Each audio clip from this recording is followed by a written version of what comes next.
afternoon for a space conference. This panel will focus on the Rakia technological mission. This year is the year of the Rakia technological mission.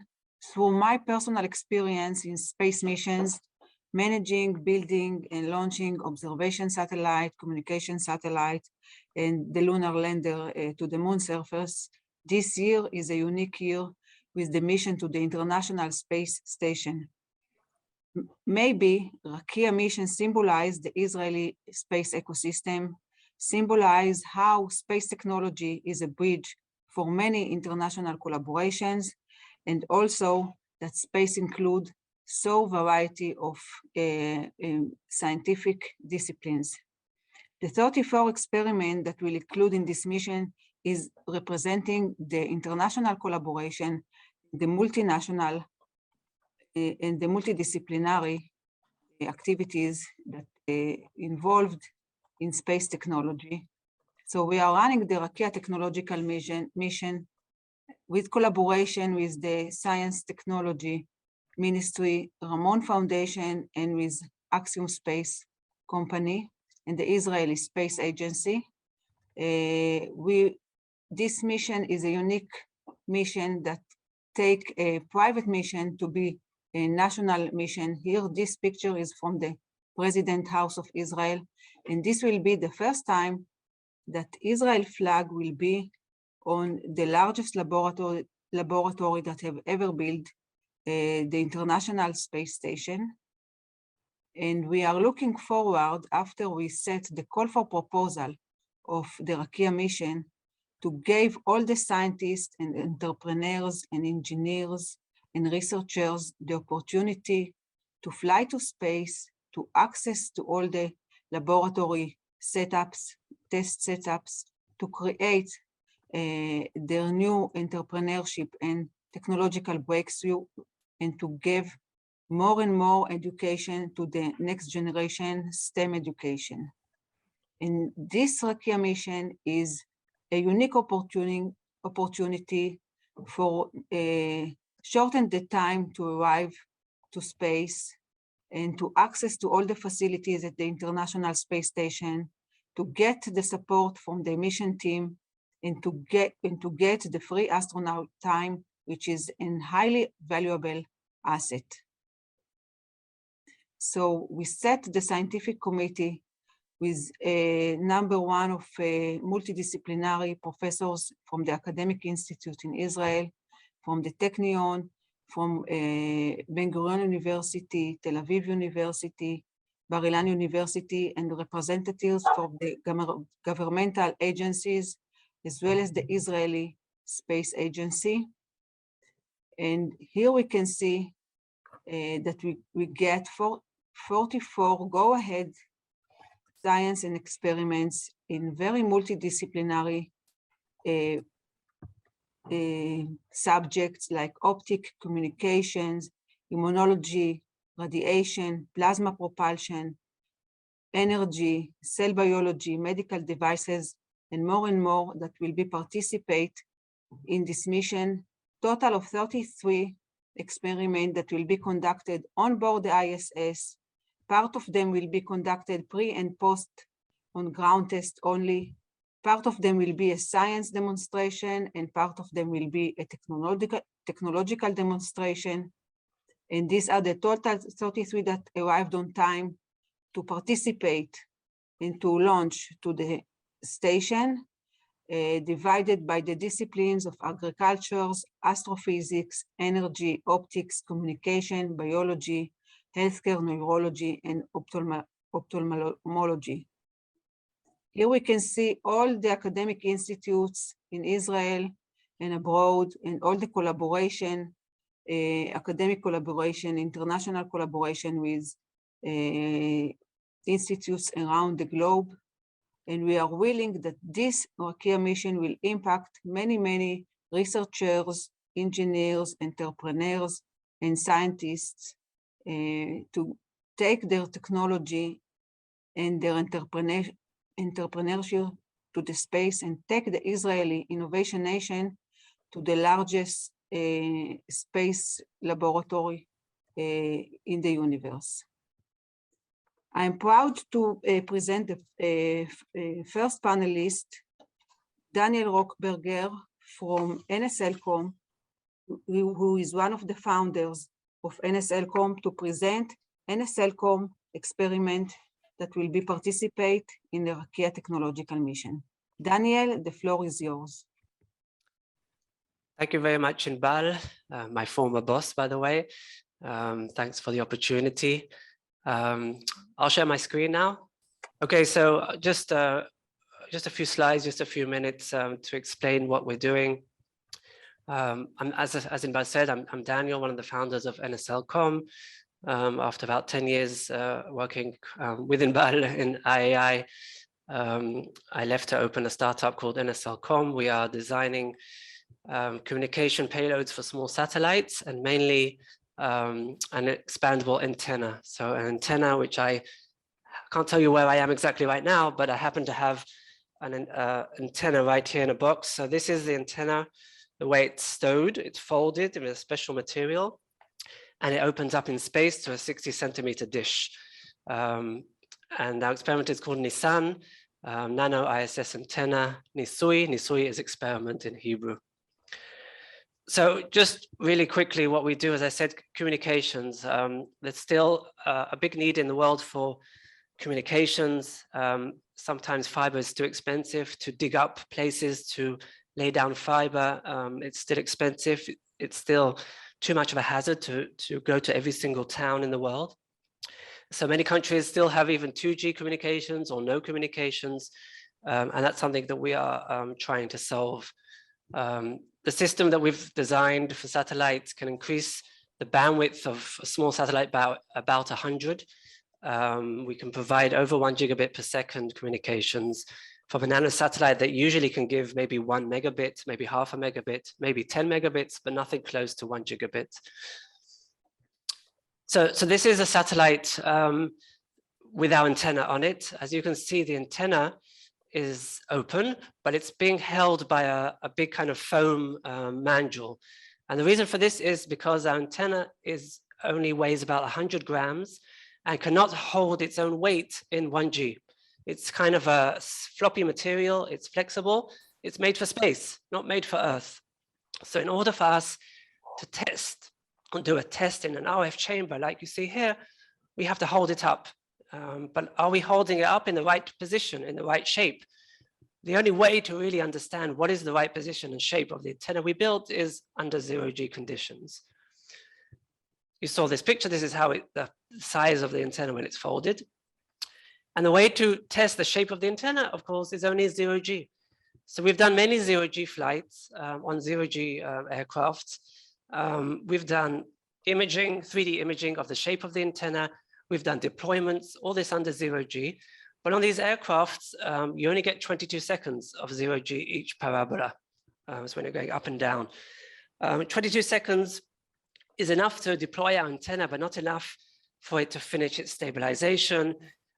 We also found that the antenna, after it's been folded for a few months, takes a bit of time to go back to its original shape, sometimes hours, sometimes even 2 days. So 22 seconds every time is just not sufficient. This is the 0G we did last month in November in Canada. So everything was fine, but we need to do another test with long duration 0G. And that's why we're going to the ISS. We need the antenna to be under 0G for hours and hours, maybe even some days. And that's why this experiment with Eitan Stib was so perfect for us to have a long duration 0G test. So as I said, 22 seconds is not enough. We need a few hours or days of the antenna to be under 0G to test its shape over time. How long does it take to go back to its original shape? And that's why we're doing the experiment. Thank you. Daniel, so I left only one question to ask you at the end of introducing your challenging and breakthrough innovation and concept of this antenna. What was the most challenging subject for you to work in Rakia technological mission with the space teams? And what do you think this will be the next step for your device for future space technology? So thanks, Idbal, for the question. So first of all, the challenge, putting something on the space station is always a challenge. We could have done this without Rakia. You know, there's services from Nanoracks and Axiom and other companies, and we've even looked at it before. But logistics are difficult, and to have the opportunity to actually speak to the person who's going to deploy the antenna and do the testing, and the fact that it's an Israeli national program, I think that's what in the end made us decide to go for it. There are services to do this, but the logistics were difficult. So that helped, of course, and that also reduced the logistics of explaining to Eitan how to do the test, what to do if something goes wrong. These are things you can't really do if you're just buying a service from one of these companies without the personal touch. That was part of it. The challenge was also the experiment itself. We originally wanted to have our own cameras on board, and because time was a bit of a stress, we took out all the electronics from the experiment to make it more simple. Eitan is just going to deploy the antenna, and with a Canon D5 camera that he's going to take with him or that's already on the station, he's going to do all the 3D imaging of the antenna. So that way we had to make it more simple. Which is valuable. The fact that Eitan can take images from your mechanism antenna is a highly valuable benefit from this specific. Of course, and we have one of our younger workers going to Houston next week to teach Eitan and do all the teaching about the experiment.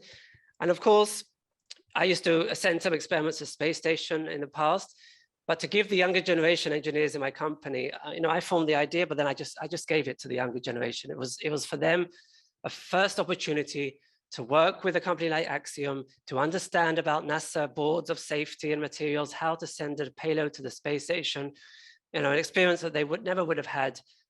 So I've done it before, so I just let them do everything, and I think they're enjoying themselves. I hope they are. As for the technology, your last question, so the fact that this antenna can be very small in a satellite and then deploy in space reduces the size of the satellite needed. So we can reduce the capex of the satellite by sometimes 60 to 80% of the cost of the satellite. So a small satellite turns into a very strong communication machine as if it was much bigger than it really is. So this is what we feel is a game-changing technology. Some other talks we're going to have on this conference are going to reveal that we are going for quite an interesting constellation very soon. And the fact that we have this antenna reduces the cost of the whole constellation. Instead of spending billions of dollars like Starlink are doing or Kuiper from Amazon, we're going to do it for much, much cheaper. Thank you, Daniel, and good luck. Thanks. And I welcome Professor Paul Chang from Jefferson University, professor of urology, that conducting in the space station an evaluation of the human urinary microbiome and urinary symptoms in space. Please, Professor Chang. Thank you for the kind introduction, and happy to be here to present our work. And we couldn't do this without the support from everyone here today. So the goal of our project is to better understand the human urinary microbiome. In general, you may have heard these terms before. The human microbiome is the sum of all genetic information that belongs to the resident microbiota. What we mean by this is that there are lots of non-human life that actually colonize the body. Many of us are most familiar with this when we think about the gut microbiome, how yogurt and things like that can help us have a better digestive system. As a urologist, I'm most interested in urine. So we are looking at the urinary microbiome system. Contrary to prior thought, urine is actually not sterile. And with newer technology, which helps us to better detect microorganisms, we've now learned that there are significant bacteria as well as even fungal elements that can be detected. This is a new area of research, and our early studies have shown that the urinary microbiome may even be related with urinary symptoms. So this is important for us on Earth because we want to better understand what type of problems we're developing in our own communities and how diet, exercise, and external issues may be factoring that. But this is also something that's important to people who are traveling to space as well. Several NASA studies have evaluated that urinary issues are actually more prevalent in people who are traveling to space. These can include urinary tract infections, not being able to pee, and developing kidney stones. And you can imagine that these can be very serious issues when you're not on Earth. So we'd like to better understand these things, not just for our own people on Earth, but also for people who are traveling in space. So our aims are to better understand the alterations in space travelers' urinary microbiome during this short duration space mission. And we're going to base this type of evaluation around technology called next generation sequencing. In addition to that, we're also going to compare changes in microbiome to changes in self-reported urinary symptoms.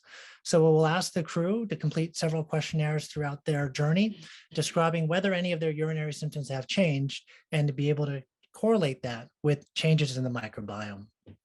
So in essence, it's a simple study, but despite being a simple study, not the most easiest to coordinate. This is both a ground study collecting samples before flight, during flight on the International Space Station, as well as after returning to Earth. So we're excited for the opportunity to do this.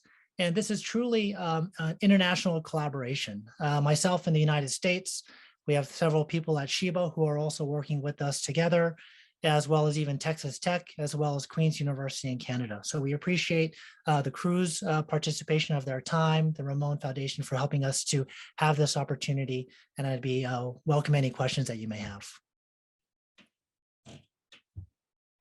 Thank you, Professor Chang.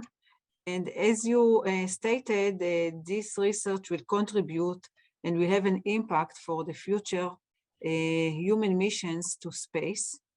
And my question is, what is the challenges in the future missions and the benefit to our life here on Earth and to future human missions for the outer space? Sure. From your research. Yes, thank you for that question. I think the first is we just don't understand enough about the human microbiome at all. That's an area of research that is just evolving, and many people are interested in that field. When we study things in science, sometimes we need to study things in extreme conditions to be able to accelerate changes. And studying the microbiome in space is exactly that. And that's why we're excited to have this opportunity. We hope that space will create an abnormal condition which the body is not used to, and hopefully we will see changes, and we'll be able to take those changes and better correlate them to smaller changes that we may see on Earth. In regards to the future, we also want to learn more about health, but we also want to protect future space travelers. As you can see in the news, as we're all familiar, more and more people are going and having the opportunity to go to space, and that's just going to continue. And we want to make that travel safe, and better understanding how our body changes will be helpful. I do think one of the challenges of the mission that you kind of asked about is that a lot of the people who may be going in the future are going to be private crew. So just because they will be going doesn't mean that they're obligated to participate in our studies. So I think that will be something that will be interesting for the future. How do we navigate that? How do we have people who are traveling help to support our studies in the future? Thank you very much, Professor Chang, and all the team, all the international team in this experiment. And I wish you good luck and very good results for the future missions. The next panelist is Ron Zohar, the Chief Product Officer from Healthy.io. Ron, I ask you to present the experiment that we are going to conduct in the International Space Station. It's a good, thanks for inviting me, and thanks for letting me participate here. And it's a good segue to Professor Chang's presentation, because we're also in the business of urinalysis, and I'll show you our angle of urinalysis, which is a bit more earthly, but is now turning into a space thing that we're trying to design. So I prepared there's a few slides that we presented to back here in Israel to Eitan. I'll share it with you guys. I'm gonna skim through them quite fast because it's more about showing you the product itself. But essentially, Healthy.io, we're a company that is turning the smartphone camera into a medical device of all kinds. Our main product is taking urinalysis and turning it into something that you can conduct at home through the smartphone camera. Essentially, delivering healthcare at the speed of life, letting patients test and monitor their health when it's comfortable for them, be it their office, be it their homes, be it in space.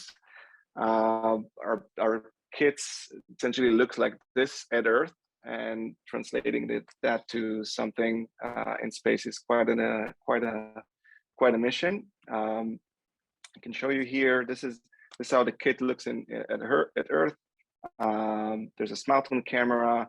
The company's core is essentially computer vision and deep learning algorithms that enables us to use whatever smartphone you're using in an arbitrary lighting condition, and then scan them and produce clinical level results. It looks like this at Earth. I'm going to skip the video here, but essentially, everything relies on gravity, right? The stick stays on the color board because there's gravity. And we're switching from lab gear into something that you can do with your smartphone. We called it the Healthy IO Project Zero. Again, we're kind of a different beast, if you may. In this session, we're a grown startup company. The company is now pushing 80 years old. Building all kinds of products around this smartphone camera, and in that sense, very focused on the kind of value that we create for our patients. But this opportunity of looking at space was a huge opportunity when our friends from Amon Foundation kind of reached out and said, "Is this of interest?" We said, "Heck yeah! Here's an opportunity to demonstrate that we can actually deliver clinical value wherever it's needed." And that was a huge opportunity for us. But translating our products into something at space was quite complicated. Initially, we wanted to learn where is the scientific and clinical value, and we've learned that NASA was also interested in kidney function. Part of your analysis is testing for ACR, albumin to creatinine ratio, which is essentially testing kidney function. And our core product is doing exactly that. So our goal is to perform ACR urinalysis at space at zero gravity. And the motivation is essentially to open the door for enabling astronauts and space travelers as humanity is embarking on moving into space to conduct these critical testings from space. Now, there's tons of challenges, but I think this encapsulates the main one, which is when we go to the restroom on a daily basis and deliver urine. It's quite a simple thing. We don't even think about it, but in space, it's a whole different ballgame. And that's simple task of going to the restroom is a big thing that essentially required us to redesign everything around our product. So you can see here, this is how a toilet looks in the space station. There's a funnel, there's a sort of a vacuum that collects the urine, and we had to build everything around that and reimagine everything that we're designing. Inbal, let me know if you want me to dig into what we designed now, or do you want to talk about it later? I'll show it to you in a second. I'm asking you because LCIO designed a new space tech vertical of your technology. Sorry. So please elaborate more about this new vertical of your device and your technology for the use of astronauts and other humans in long space missions in the future. So I'll stop the presentation and kind of open the thought. For us, this was a huge opportunity. A big challenge of reimagining and pushing our design boundaries way further from where we initially expected. But at Healthy IO, what we're designing and what we're building is essentially a platform that turns the smartphone camera into a medical device and can conduct all kinds of testings that are visually based. So, a current example that we all do, aside from urinalysis, is testing for lateral flows of COVID testing, for example, where the lines are aligned. it's called lateral flow, and lateral flows are there's a lot of applications for them. An important one is HbA1c. There's others, and we're building through our systems all kinds of lateral flows that we can introduce and enable through the smartphone camera. If you think about it, as humanity embarks on long journeys and long missions to space, having the capacity to conduct all kinds of these testings to monitor our conditions. Professor Chang mentioned UTIs, which is something that happens quite often. We have a product for UTI. All these products that are essentially could be delivered through a kit in a smartphone. And if you have an internet connection, we can run all our algorithms and introduce them in space. We see this as a big opportunity. We didn't think about it at the beginning. This is not Healthy.io's initial mission, but as we dug into this complicated task, it opened our imagination, and we hope that we can be a very, very small contribution into how humanity is pushing forward towards space. Thank you, Ron. What's an entrepreneurship concept and what an entrepreneurship technology in Healthy.io? And I agree with you that it is the only first step in our journey to the long duration missions of humans in space. Thank you, and good luck to you and all the team in Healthy.io. And from urinary research and technology, we are going to planetary science. And we are moving to Professor Yoav Yair, which is the Dean of the School of Sustainability in Reichman University in Herzliya. And Professor Yoav Yair, please present your international and breakthrough experiment in Rakia Technological Mission, please. Hi, Inbal. Shalom, everyone. Thank you for having me. Let me share my screen just quickly. So I'm going to give a brief overview of this outstanding chance to conduct an onboard ISS observation, which is not in the lab, as my previous colleagues here in this session showed. We are going to have Eitan look out of the window on the Earth. So ILAN-ES is acronym for Imaging of Lightning and Nocturnal Emissions from Space. And we're going to look at transient luminous events known as sprites and elves. I will expand shortly. I'm presenting this on the behalf of my colleague, Colin Price from Tel Aviv University, and we go. So this is a heritage. And we're talking in the Ilan Ramon conference, which celebrates that time of year in January 2003, when we were aboard Space Shuttle Columbia, STS-107, conducting the MADEX, Mediterranean-Israeli Dust Experiment, part of which was looking at lightning at night. And you can see how the shuttle was tilted.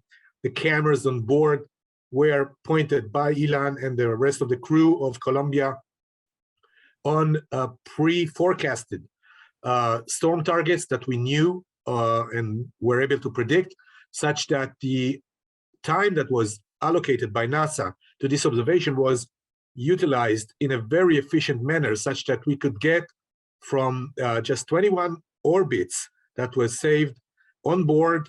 We could get the data because it was transmitted. And so you can see some of the results here already published, created a meaningful turning point in how space observations on lightning and thunderstorms were to be conducted from then on. So this is the type of phenomena we are looking at. All kind of bizarre shapes. It's kind of a zoo of very short, rapid light-emitting phenomena in the upper atmosphere between 40 and 100 kilometers in the stratosphere, mesosphere, and above, which are generated by the electric fields caused by thunderstorms. And as we know, there are approximately 50 strokes per second on this planet, most of them over the continents, in the tropical areas, but also elsewhere above the oceans and even above the Mediterranean. So what are we looking at? We want to image those phenomena. It's been done before, but we're looking at different camera, a much better resolution, a Nikon D6 camera. So, and we're going to look at another type of phenomena, which is a sprite that occurs on the conjugate magnetic point from where the storm is. So this is a very ambitious target. We are going to do this experiment jointly with an experiment from the Danish Space Agency, DTU, Denmark Technical University. It's called ASIM, Atmosphere Sparse Interaction Monitor, and with a new experiment by the American Air Force Academy, which is called Falcon Neuro, which is 2 cameras, one looking down, one looking at the horizon, and ASIM is looking at the limb.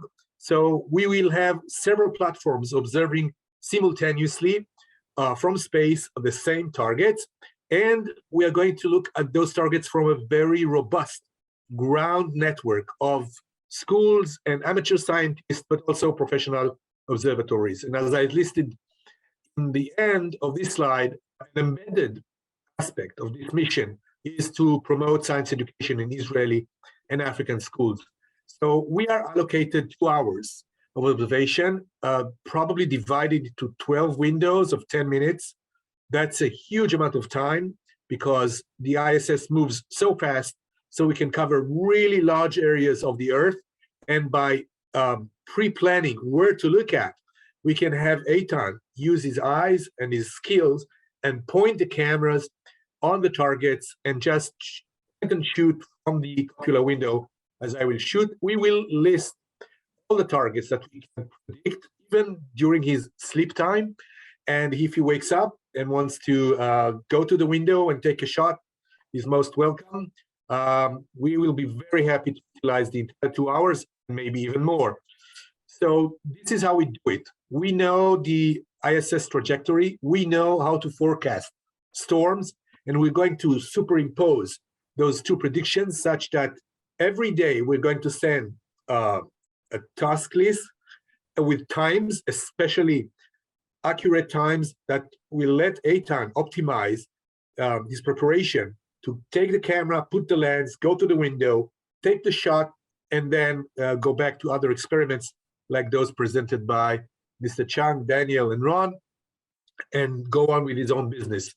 So the timeline is, I would say, now pretty fixed, but it can move based on the location of the targets and where the ISS will be. So if there will be a very lucrative, I would say high priority target, we may ask Eitan to leave everything and just go and take a shot at that target. So we are going to use the Nikon D6. Axiom will take this camera, video mode, 60 frames per second. When it's done, we'll calibrate the camera with the twin sister that is on Earth here, such that all the images will be calibrated, meaning they will give us the amount of energy that every pixel was able to record. We have a robust ground campaign. I'm especially proud of that we've been able to give cameras to 11 schools in Israel and 5 schools in Africa and 1 in Hong Kong. So I bought additional 17 cameras, then shipped them abroad. In addition, as I said, we have a very large network. Amateurs, these are the amateurs from many, many places, but also professional networks in China, Japan, and Brazil that will collaborate with us. So this is almost ensure, since these are the most active regions on the Earth, in lightning terms, Brazil, Argentina, Paraguay. So we will catch lightning sure from space and ground, and we will use the data that Eitan is able to retrieve, machine learning identification software, so which we will not have to go frame by frame and identify those images. So we will have a software do that for us, and I am sure that we will get new science from this mission. Professor Yoav Yair, can you share with us an additional, more important thing, the connection between this experiment and the MADEX experiment that was conducted by Ilan in 2003, and the heritage between this experiment and the experiment in the Columbia mission? So as I said, this new experiment was inspired by MADEX in 2003. And let me remind you that the lightning part of MADEX was a secondary mission. The primary mission was to study the interaction between dust and clouds and climate.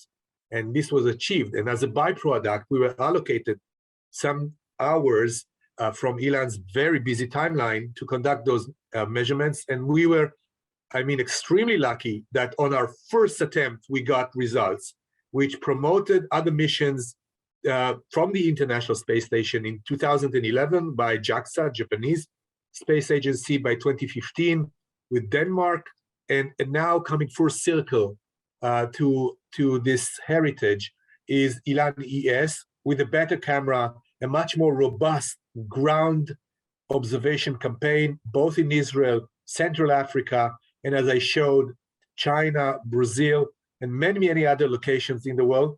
So we hope to further our knowledge of this specific phenomena, its relation to the most powerful lightning on the planet, how those lightning are affected by climate change. We know that climate is getting warmer and hotter, and this drives storms to be even stronger and lightning even brighter, which would, of course, induce more TLEs and more sprites in the upper atmosphere, which affect, by the way, the ozone layer and the chemistry of the upper atmosphere.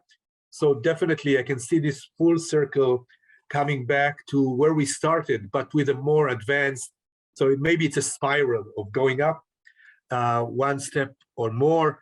And, whenever you take a camera on board to space and you look down at a specific target, you always find something new. And certainly with the new generation of these cameras, I'm positive that Eitan will bring new science. It's exciting, Professor Yair. The international collaboration, the heritage of Ilan Ramon mission, this so complex mission with Eitan challenging schedule on board. And this again symbolizes that the Rakia technological mission and space technology is again a bridge for excellent international collaboration. This panel again emphasized the multidisciplinary subjects that can be conducted in space and the impact of each one of them on our quality of life here on Earth, and the impact, for example, for the last experiment or the climate change issue here on Earth. And more than all of this, it's put the Israeli ecosystem, space tech ecosystem, on exposure to the international space ecosystem. And we are willing to put the Innovation Nation, the Israeli Space Tech Innovation Nation, on the International Space Station with a highly Israeli proud. And so good luck to all the entrepreneurs and to all the scientists and the engineers and all the startups.